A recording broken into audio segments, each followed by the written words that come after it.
Buen día, soy la doctora Guadalupe López y bienvenidos al primer curso propedéutico para los aspirantes a la carrera de medicina en la Universidad Autónoma de Querétaro. El primer tema de este curso de biología celular se denomina estructura y organización de la célula y sus compartimentos intracelulares. En esta imagen podemos observar algo que se denomina árbol filogenético.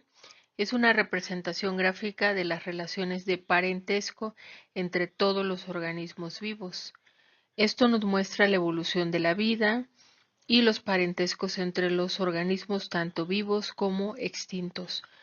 No solo se trata de ver el grado de parentesco que tenemos, por ejemplo, con una fruta, sino que este tipo de diagramas nos va a servir para que los científicos puedan desarrollar nuevas medicinas, mejorar el rendimiento del ganado, por ejemplo, que están criando, de los vegetales que se cultivan, entre otras cosas. Todo esto sirve para entender mejor las relaciones entre distintas especies. De hecho, hay un primer borrador publicado por la Universidad de Durham del árbol de la vida. Y este borrador trata de reunir los alrededor de 2.3 millones de especies para ver las relaciones de parentesco que hay entre ellas y cómo a través del tiempo llegan a un ancestro universal común llamado Luca. Entonces, este esfuerzo científico se está llevando a cabo mediante el estudio de este primer borrador del árbol de la vida que nos puede llevar hasta un ancestro universal común. Reconstruir todas estas relaciones de la vida es un gran reto. De hecho, se estima que existen 1.8 millones de especies nominales de seres vivos y que la mayoría de ellas aún no han sido descubiertos. Es decir, todavía hay poca información, cerca del 22%, o sea, unas 411,000 especies, se contienen en una base de datos llamada GenBank. Ahí se encuentran estas secuencias de ADN. Hay mucho trabajo aún por hacer porque solamente es el 22% de todas las especies nominales estimadas. Y prosiguiendo con la función de los árboles de la vida, en esta imagen tenemos un árbol global basado en comparaciones de genomas, que muestra las tres principales divisiones o dominios del mundo viviente: bacterias, eucariotes y arqueas. De hecho, las bacterias abarcan la mayor diversidad, que es proporcional a su capacidad para colonizar todos los nichos ecológicos del planeta, porque prácticamente en cualquier rincón del planeta podemos encontrar bacterias. En este árbol global de la vida, las longitudes de las ramas son proporcionales a las diferencias entre genomas, que utilizan genes comunes que pueden reconocerse y compararse. Es decir, a pesar de que pensemos que no tenemos nada en común en las bacterias, estos árboles globales de la vida arrojan información muy importante y genes en común entre bacterias, eucariotes y arqueas. Sin excepción, todos los seres vivos en el planeta, no importa el tamaño o la forma que tengan, están compuestos por células. Las células son las unidades básicas de todos los organismos vivos. En esta imagen podemos diferenciar las em, estructuras entre células procariotas y células eucariotas. Por ejemplo, en las procariotas, aquí tenemos la imagen de una bacteria con algunas de las partes más importantes. Por ejemplo, tenemos las fimbrias, tenemos una cápsula que rodea o cubre a las bacterias, la membrana externa, un espacio periplásmico, una membrana interna, una pared celular. Tenemos el citoplasma, mesosomas y flagelos, que ayudan justo a la movilidad de muchas bacterias. En la célula eucariota, por ejemplo, difiere en muchos nucleolos. Un ejemplo sería el retículo endoplasmático rugoso, el retículo endoplasmático liso. Tenemos microtúbulos que forman parte de proteínas de andamiaje. Tenemos los centriolos, el núcleo, el nucleolo, el citoplasma, el aparato de Golgi, la membrana plasmática, los ribosomas. Las células de los animales, plantas y los hongos se consideran eucariotas, que es una palabra de origen griego que significa núcleo verdadero, mientras que las bacterias, las arqueas y las algas azul verdosas son miembros de procariotas, que significa núcleo primitivo. En realidad, el material genómico de las bacterias se encuentra en una estructura prácticamente enrollada, pero que no está rodeada como tal por una membrana nuclear, y esa estructura se llama nucleoide. En esta imagen podemos observar el contenido principal de una célula animal vista en una sección transversal. Casi todos los componentes se encuentran también en células vegetales y hongos, así como en eucariotas unicelulares. Por ejemplo, el citoesqueleto consta de 3 proteínas o filamentos importantes de proteínas, como los filamentos de actina en color rojo. Todas estas son proteínas de andamiaje que van a dar una estructura y firmeza a la célula para que también los organelos se encuentren en el lugar correcto, en su ubicación correcta. Por ejemplo, los microtúbulos, que son estos filamentos color verde que se encuentran cerca del núcleo, y también tenemos los filamentos intermedios en color azul, que se encuentran aquí localizados. Todos estos forman parte de las proteínas de andamiaje celular, que más adelante aprenderemos para qué sirve cada una de ellas en otra clase.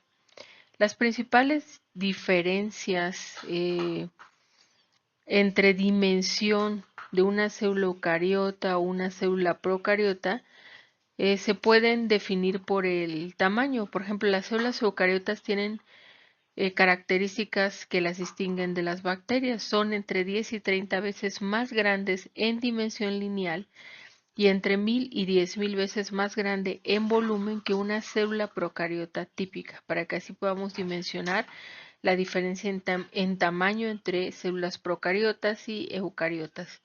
Tienen un citoesqueleto del que ya les hablé, elaborado en el citoplasma, que consiste en diferentes tipos de filamentos proteínicos y que junto con muchas otras proteínas que se adhieren a ellos van a formar una red. Esta red va a permitir ser, junto con otras proteínas, como una red de vigas o cuerdas y motores que le dan a la célula la facilidad, por ejemplo, de movilidad, dividirse. El citoesqueleto se puede reorganizar y separar, por ejemplo, los cromosomas replicados. Toda esta movilidad a través de esta red de vigas o proteínas filamentosas que actúan como cuerdas y motores, le dan a la célula una fuerza mecánica. De hecho, muchos órganos se rigen, precisamente los músculos en el cuerpo, por ejemplo, el movimiento en el corazón. Todo esto tiene que ver con la red de filamentos de actina o microtúbulos o también proteínas intermedias que permiten ser prácticamente un motor para que la célula lleve a cabo diferentes funciones. ¿Qué otras partes observamos aquí importantes de las células eucariotas? La envoltura nuclear. Tenemos el núcleo, dentro del núcleo el nucleolo, que es una parte, un organelo dentro del núcleo donde se fabrican los ribosomas. Los ribosomas en el citoplasma van a servir para que se lleve a cabo la traducción de las proteínas a través del ARN mensajero que se exporta desde el núcleo celular al citoplasma. Tenemos otras estructuras llamadas poronucleares, por donde va a haber un transporte activo de moléculas de adentro del núcleo hacia afuera y del exterior hacia adentro del núcleo. Tenemos aquí la envoltura nuclear, creo que ya lo mencioné, lisosomas, las mitocondrias, los retículos endoplasmáticos rugosos y lisos. Tenemos la membrana plasmática, el aparato de Golgi, los ribosomas en el citosol, que ya comenté que se fabrican a partir del nucleolo. También tenemos la cromatina o DNA, por supuesto, dentro del núcleo. Tenemos la envoltura nuclear, matriz extracelular y vesículas. De manera general, esto es lo que las partes que abarca una célula animal vista en una sección transversal. En esta tabla podemos observar la diferencia entre algunos organismos y sus genomas para que tengamos una idea clara de la diferencia en el tamaño en pares de nucleótidos con genes que codifican para proteínas, es decir, a partir de cuántos pares de nucleótidos, que sería el tamaño del genoma aproximado, cuántos genes que codifican a proteínas se calculan por cada organismo. Por ejemplo, tenemos a E. coli, que es una bacteria, tiene aproximadamente 4.6 por 10 a la 6 pares de nucleótidos en tamaño de su genoma, y esto es suficiente para que 4.300 genes aproximadamente codifiquen para proteínas. Tenemos Saccharomyces cerevisiae, que es una levadura, 12.5 por 10 a la 6 pares de nucleótidos y 66.000 genes codificantes para proteína.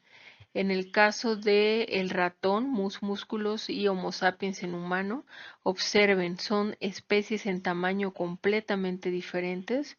Nosotros los humanos comparados con un ratón, sin embargo, observen el genoma aproximado en tamaño en diferentes organismos como ratón y humano, y son muy parecidos en tamaño el genoma, 2.800 por 10 a la 6 para ratón, 3.100 por 10 a la 6 en humanos, y ambos tamaños del genoma o ambos genomas aproximadamente van a representar 20.000 genes que codifiquen a proteínas. En esta imagen observamos la tabla de los elementos químicos, y los organismos vivos están compuestos de solo una pequeña selección de estos 92 elementos naturales, 4 de los cuales, carbono, hidrógeno, nitrógeno y oxígeno, constituyen el 96.5% del peso de un organismo. Entonces, de ahí la importancia de conocer que los organismos están compuestos principalmente de estos 4 elementos. Otros 7 elementos resaltados en azul, sodio, magnesio, calcio, potasio, entre otros, representan en conjunto alrededor del 0.9% del total de átomos en nuestros cuerpos. Los 4 elementos resaltados en rojo, ya los mencioné: carbono, hidrógeno, nitrógeno y oxígeno, de los más importantes, ya que representan 96.5% del peso de un organismo. Los otros 7 elementos resaltados en azul representan alrededor del 0.9% del total de átomos, y no está claro si los elementos mostrados en amarillo son esenciales para los seres humanos en este caso. Todos los que se encuentran en color verde son necesarios, pero en cantidades mínimas para los seres humanos. Entonces, como nos damos cuenta en esta imagen, prácticamente se requieren o muy pocos elementos naturales, entre ellos los 4 principales, carbono, hidrógeno, nitrógeno y oxígeno, van a constituir el 96.5% del peso de un organismo. Las 4 clases de moléculas orgánicas del cuerpo humano son los carbohidratos, los lípidos, las proteínas y los ácidos nucleicos. Estas moléculas orgánicas van a estar compuestas por átomos de carbono, que a su vez van a estar unidos a otros átomos como el hidrógeno, el oxígeno y el nitrógeno. Aquí tenemos la imagen de un enlace covalente entre carbono e hidrógeno, y observamos que comparten un electrón. Ese tipo de enlace covalente se forma cuando 2 átomos, en este caso hidrógeno-carbono, comparten uno, como en este caso, o más pares electrónicos en sus orbitales. El enlace covalente es cuando los electrones, como comenté en la diapositiva anterior, comparten en lugar de transferirse. Eso es muy importante de resaltar. Aquí tenemos un átomo 1, un átomo 2 y un enlace covalente donde se están compartiendo electrones en las órbitas de los átomos. Dos átomos van a formar un enlace covalente sencillo cuando comparten un par de electrones, molécula de hidrógeno, por ejemplo, o un doble enlace cuando comparten dos pares electrónicos, como en la molécula de oxígeno, y un triple enlace cuando comparten tres pares electrónicos, como la molécula de nitrógeno. Así que dos o más elementos pueden compartir sus electrones para tener una configuración estable, que ese es el objetivo del enlace covalente, y las fuerzas que los unen son la fuerza de atracción de un núcleo con los electrones compartidos y la fuerza de atracción del otro núcleo con los mismos electrones compartidos, dos núcleos básicamente peleando por tener los electrones compartidos. Por otra parte, existen otro tipo de enlaces llamados no covalentes que se distinguen por ser mucho más débiles, pero los conjuntos de ellos permiten también que las moléculas se reconozcan entre sí y se asocien de manera reversible, lo cual es fundamental para la gran mayoría de las funciones biológicas. Vamos a observar aquí el ejemplo de un enlace de hidrógeno no covalente. Se forma un enlace de hidrógeno entre dos moléculas de agua, como en esta imagen. La ligera carga positiva asociada con el átomo de hidrógeno es atraída electrónicamente por la ligera carga negativa del oxígeno. Esto hace que el agua exista como una gran red de enlaces de hidrógeno. En las células, los enlaces de hidrógeno se forman comúnmente entre moléculas que contienen oxígeno, como por ejemplo estas, o nitrógeno. Y el átomo que interactúa con el hidrógeno es el aceptor del enlace de hidrógeno. Como comentamos en diapositivas anteriores, las cuatro familias principales de pequeñas moléculas orgánicas en las células son ácidos nucleicos, proteínas, los lípidos, los carbohidratos. Entonces aquí tenemos la imagen de cada uno de estos grupos o familias. Tenemos a los nucleótidos, los ácidos grasos, el azúcar, los aminoácidos. Estos son bloques de construcción pequeños orgánicos en la célula, ¿no? Entonces, el conjunto de estos pequeños bloques o subunidades, como nucleótidos, aminoácidos y azúcares, va a formar moléculas orgánicas de gran tamaño, como los ácidos nucleicos, las proteínas, los polisacáridos, entre otros. Aquí tenemos, por ejemplo, la unión de azúcares o de ácidos grasos nos forman membranas lipídicas, aminoácidos, proteínas, y el conjunto de nucleótidos o pequeños bloques orgánicos de unión nos va a formar ácidos nucleicos. Por lo tanto, aquí tenemos esta subunidad, azúcar, un conjunto de azúcar, esos bloques de subunidades de azúcar nos va a formar una macromolécula, en este caso polisacárido. En el caso de los aminoácidos se pueden formar macromoléculas como proteínas, y para el caso de los nucleótidos, ácidos nucleicos. Un concepto importante que abordaremos para esta clase es el de metabolismo. El metabolismo es como el motor biológico que convierte todo lo que comemos en nuestro organismo en lo que necesitamos para funcionar.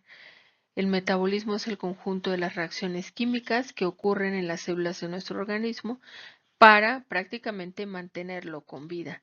Estas reacciones van a permitir transformar los nutrientes que ingerimos en energía y en componentes necesarios para crecer, reparar tejidos, realizar funciones vitales, etc.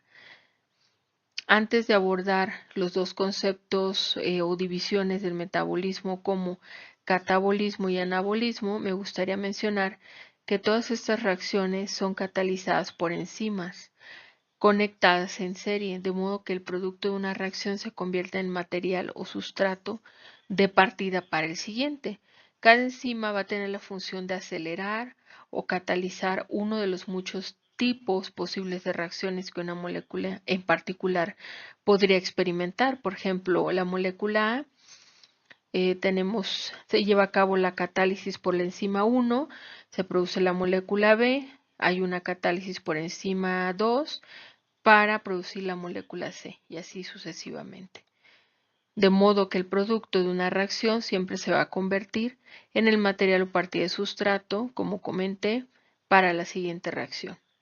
Y la relación entre las vías catabólicas y anabólicas en el metabolismo es el siguiente. Tenemos aquí una parte, podemos observar en esta imagen las moléculas de la comida que podemos ingerir o adquirir a través de los alimentos y en el catabolismo se van a producir los componentes básicos como la energía necesaria para la biosíntesis, es decir, en el catabolismo se van a descomponer las moléculas para liberar energía, va a haber pérdida de calor y una parte importante de la energía almacenada en los enlaces químicos de las moléculas de los alimentos se va a disipar en forma de calor.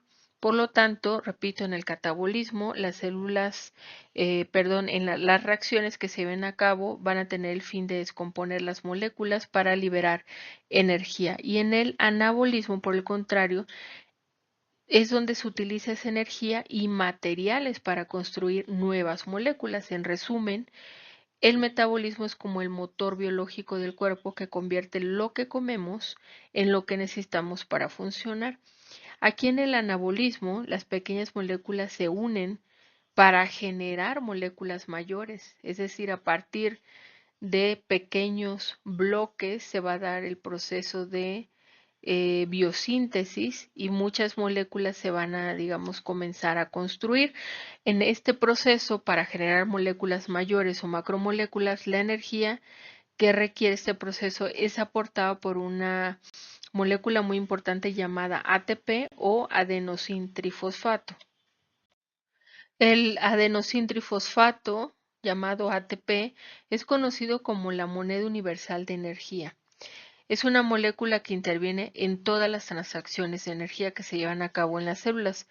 Por eso se le califica como la moneda universal de la energía. El ATP está formado por adenosina, ribosa, grupos fosfato. Aquí observamos los tres grupos fosfato, que contiene enlaces de alta energía entre los grupos fosfato, que al romperse dichos enlaces se libera la energía almacenada. En la mayoría de las reacciones celulares, el ATP se va a hidrolizar a ADP, rompiéndose un solo enlace y quedando un grupo fosfato libre que suele transferirse a otra molécula en lo que se conoce como un proceso de fosforilación. Solo en algunos casos se rompen dos enlaces, resultando en AMP más dos grupos fosfatos, pero en la mayoría de las reacciones siempre hay una hidrólisis de ATP, donde el rompimiento justo de un grupo fosfato que queda libre, se libera energía. Este grupo fosfato se puede transferir a otras moléculas en vías de señalización, que también vamos a aprender más adelante en estos cursos. Y este grupo fosfato prácticamente es una marca puede ser de activación o de inactivación de moléculas en estas vías de señalización para que muchos genes se estén activando o digamos estén activos en diferentes procesos celulares. Una de las partes más importantes dentro de las células son las mitocondrias, que son orgánulos celulares que van a generar la mayor parte de la energía química necesaria para activar las reacciones bioquímicas de la célula, es decir, son orgánulos centrales. De ahí la importancia de mencionarlos en esta presentación y que además aquí es donde la energía química producida por las mitocondrias se va a almacenar en una molécula energizada que acabamos de conocer, sus diferentes partes, cómo se da el rompimiento de uno de sus enlaces, llamada trifosfato de adenosina o adenosintrifosfato, ATP, Y las mitocondrias, otra característica que tienen, además de almacenar este tipo de molécula como energía química, es que las mitocondrias contienen su propio cromosoma o ADN. Aquí observamos una mitocondria, digamos que le damos un zoom y tenemos las famosas crestas, tenemos la membrana externa, la membrana interna. Las mitocondrias y los cloroplastos generan la mayor parte del ATP que utilizan las células para impulsar reacciones que requieren un aporte de energía libre. Los cloroplastos, en este caso en las plantas, son una versión especializada de los plástidos presentes en plantas, algas y algunos protozoos, que también pueden tener otras funciones como el almacenamiento de alimentos o moléculas de pigmento. Aquí observamos una estructura de un cloroplasto. Tenemos las vacuolas, tenemos un núcleo, esa es una célula vegetal y observamos el cloroplasto. Si damos zoom a esta estructura, tenemos una membrana externa, una membrana interna, un estroma, tilacoides. Estas son las estructuras básicamente de los cloroplastos, que también es una versión especializada de los plástidos y tienen diferentes funciones, pero entre esas también está el almacenamiento de alimentos o moléculas de pigmento dentro de esas células vegetales. Y en resumen, los principales compartimentos intracelulares en una célula animal, podemos observar aquí volúmenes relativos de los diferentes compartimentos intracelulares y el volumen o el porcentaje de volumen en una célula total. Por ejemplo, el citosol, 54%. El núcleo, solo 6%. Sin embargo, ya aprendimos en la clase de núcleo la importancia de toda la compactación del material genético dentro del núcleo para que en un momento dado la célula pueda dividirse, pueda replicarse y por lo tanto este núcleo que parece que abarca un porcentaje de volumen muy pequeño tiene una importancia muy relevante dentro de todos los procesos celulares. Tenemos los peroxisomas 1%, lisosomas, endosomas 1%. Observen, por ejemplo, citosol 54%, las cisternas de Golgi 1%, el núcleo 6% y las retículo endoplasmático rugoso liso entre 9 a 5%. Lo que más abarca en este caso porcentaje de volumen de la célula es el citosol y la mitocondria. Aquí observamos nuevamente esta imagen de una célula animal con las diferentes partes, por ejemplo, los ribosomas libres, tenemos los peroxisomas, tenemos el citosol, los lisosomas, mitocondrias, aparato de Golgi, retículo endoplasmático liso y rugoso y endosomas, entre otras partes, pero creo que se mencionan las más importantes. Y para finalizar esta clase vamos a recordar la importancia de la compartimentación dentro de la célula, es decir, los diferentes organelos, organulos celulares están organizados en diversos compartimentos unidos a membrana. Por ejemplo, el núcleo y su membrana nuclear, las mitocondrias también tienen definidas membranas mitocondriales, pero también existen otras estructuras llamadas condensados no membranosos ubicados entre el núcleo y el citoplasma. Y esos condensados no membranosos o condensados biomoleculares es importante tenerlos presentes, ya que mientras que los complejos bioquímicos clásicos tienen una estequiometría definida, los condensados biomoleculares son ensamblajes no estequiométricos por biomoléculas con interacciones multivalentes débiles. Aquí tenemos ejemplos de condensados biomoleculares. Si se dan cuenta en esta imagen, no aparecen como tal los organelos, organulos celulares que hemos repetido en esta clase. aparecen este tipo de condensados que, repito, no tienen una membrana que delimite, sin embargo, son importantísimos en diferentes procesos, por ejemplo, de señalización celular. Aquí tenemos un ligando. Esto es un proceso de vía de señalización, es importante porque un receptor y un ligando se van a unir para ejercer una señal río abajo para alguna función importante de alguna proteína. Tenemos, por ejemplo, proteosomas. Tenemos aquí, observen la cromatina, forma de heterocromatina como tal, no tiene una membrana que lo esté protegiendo o apartando. Entonces, la heterocromatina como tal es considerado un condensado biomolecular o también un tipo de proteínas llamadas polycomb que observamos aquí. Sin embargo, como tal, no existe una membrana que rodee o delimite estos condensados. También tenemos los poros nucleares, que como tal no tienen una membrana que los está rodeando, sin embargo, ya vimos que son estructuras que se encuentran en la membrana nuclear para permitir el paso selectivo de moléculas, ya sea hacia dentro del núcleo o hacia afuera. Y de mi parte sería todo respecto a este tema. Quedo pendiente sobre alguna duda que tengan respecto al tema en los videos que se van a estar posteando en la plataforma de la Facultad de Medicina. Que tengan bonito día. Hasta luego.